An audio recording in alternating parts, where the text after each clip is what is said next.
Budidaya penanaman pohon kopi. Ilmu budidaya tidak hanya sebatas teori semata, lebih sempurna bila sobat semuanya sambil praktek langsung, itu akan lebih baik. Di kesempatan ini, redaksi email akan memaparkan mengenai proses pengolahan kopi, dan akan kami bagi dalam 7 pembahasan. Dan kawan-kawan, pada kesempatan kali ini, pembahasan pertama. Redaksi akan mengajarkan sobat semuanya ilmu budidaya kopi dari nol, sampai bisa menikmati hasilnya. Ini yang kita tunggu-tunggu ya. Banyak artikel buku menjelaskan mengenai budidaya ini. Kami tegaskan kembali, saatnya sobat praktek secara langsung dengan ilmu sederhana ini.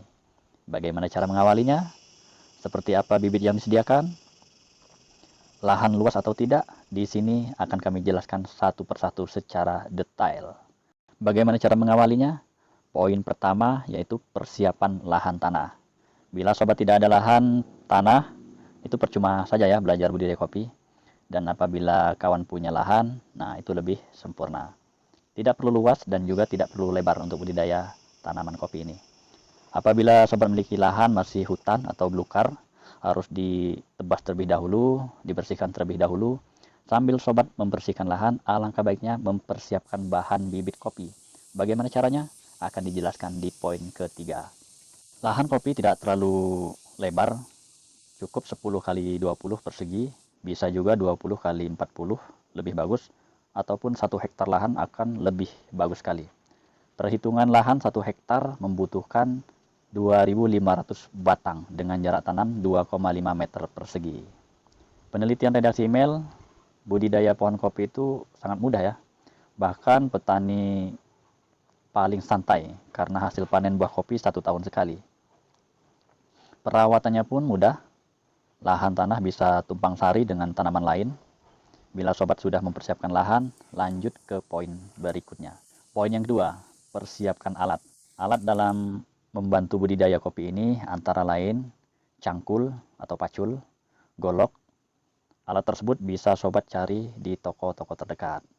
Gunanya untuk apa? Untuk membantu saat pelubangan bibit kopi nanti. Dan untuk cangkul. Goloknya untuk apa? Untuk menebas lahan yang udah disediakan. Dan juga untuk memotong bibit kopi nanti. Yaitu yang dipotong itu akarnya, akar tunggalnya. Supaya kenapa akar tunggalnya dipotong? Agar akar tunggalnya itu lebih kokoh dan lebih kuat. Nah ini untuk poin yang ketiga, yaitu pemilihan bibit unggulan. Pembibitan kopi itu terbagi menjadi 2, secara sambung dan generatif atau biji. Di sini kami akan memaparkan secara generatif, pilih biji. Untuk cara sambung kami jelaskan di lain waktu ya. Pemilihan bibit diupayakan sudah dipersiapkan. Cara memilih bibit unggulan dilihat dari pengambilan biji kopi, adapun ciri-cirinya. Pohon kopi terlihat lebat, biji kopi terlihat besar, biji kopi sudah merah. Nah itu yang kita harus pilih untuk pembibitan bibit unggulan. Kita petik biji kopi yang sudah dipersiapkan untuk pembibitan. Setelah dilakukan pemetikan, biji kopi direndam agar terlihat biji kopi yang mengapung, kita buang. Rendam 3 hari, cukup ya. Kupas biji kopi dari kulit agar proses pertumbuhan biji kopi cepat muncul togenya. Setelah dikupas, proses selanjutnya ditiriskan agar air menyusut. Angkat benih biji kopi, dipersiapkan selanjutnya. Poin keempat, proses penyemaian. Penyemaian bisa dilakukan secara disebar ataupun di polybag. Seperti biasa, siapkan lahan untuk penyemaian benih kopi. Media tanam campur dengan abu sisa bakaran kayu. Saran kami sih jangan menggunakan pupuk untuk bahan penyemaian. Alasannya kenapa? Alasannya bila bibit kopi ditanam maka akan kalah unsur hara yang ada di media tanam baru. Karena media semai atau polybag menggunakan pupuk sangat terjamin untuk haranya. Kasar ngomongnya bibit tadi kaget. Dan poin yang kelima, penanaman kopi. Proses penanaman bila bibit sudah siap, lahan juga sudah siap. Sudah saya sampaikan di poin pertama bahwa jarak tanam kopi 2,5 meter persegi. Itu untuk produktifnya. Jadi, sobat bisa menghitung kebutuhan bibit dan lebar lahan. Gali terlebih dahulu media tanam kurang lebih 4-6 cangkul. Potong bagian akar tunggal bibit agar akar tunggal menjadi 2 setelah ditanam. Tujuannya supaya kuat dan kokoh.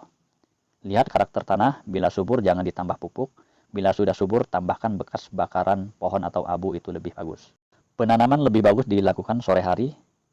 Mungkin sobat baru mulai menanam pohon kopi dan masih banyak lagi proses selanjutnya. Sobat baru menyelesaikan penjelasan tahap pertama dari 7 materi mengenai pembudidayaan pohon kopi. Episode selanjutnya akan kami jelaskan secara detail. Semoga bermanfaat. Salam hijau petani kopi. Ini buang. Ini yang malang sini.